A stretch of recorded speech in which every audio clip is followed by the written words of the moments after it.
হরে কৃষ্ণ। জীবনে সুখ শান্তি পেতে চাইলে করতে হবে কৃষ্ণ জপ। কৃষ্ণের বাণী জীবনে একাধিক সমস্যার সমাধান করে দিতে সক্ষম।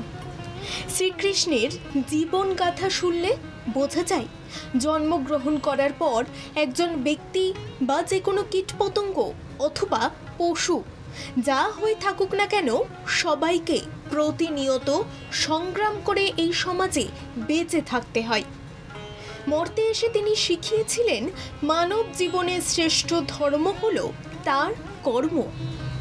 এত কিছু শুনে মনে কৌতূহল জাগছে তো আজ হঠাৎ কৃষ্ণকে নিয়ে এত কথা বলছি কেন? বাঁকুড়ার রায়পুরে রয়েছে এক ইস্কন মন্দির, যেখানে বিরাজমান রাধা কৃষ্ণ। বছরের পর বছর ধরে বহু ভক্তরা সমাগম হন এই ইস্কন মন্দিরে। কথিত আছে এই মন্দির আজ থেকে প্রায় 30 বছর আগে প্রতিষ্ঠা হয়েছিল। স্বর্গীয় শ্রী উজ্জ্বল কুমার দে এই মন্দির প্রতিষ্ঠা করেছিলেন।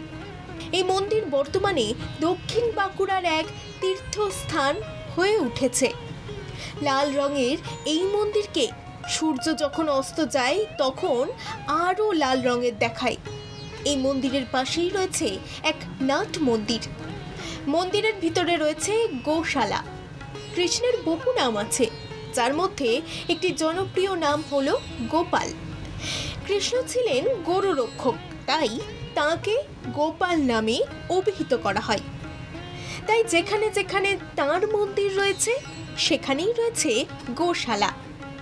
মন্দিরের ভিতর কেবল রাধা মদন গোপালের মূর্তি রয়েছে এমনটা নয়, ঠিক তার পাশেই রয়েছে জগন্নাথ, বলরাম ও সুভদ্রার মূর্তিও।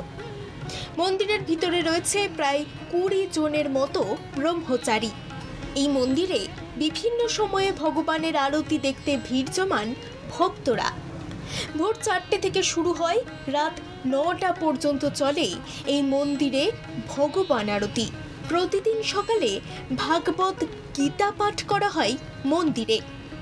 দূর দূরান্ত পর্যন্ত চারিদিক সবুজ ঘাসে ঘেরা মাঠ, আর মাঝখানে এই কৃষ্ণ মন্দির যেন প্রকৃতির শোভা বাড়িয়ে তুলেছে আরও অনেকখানি।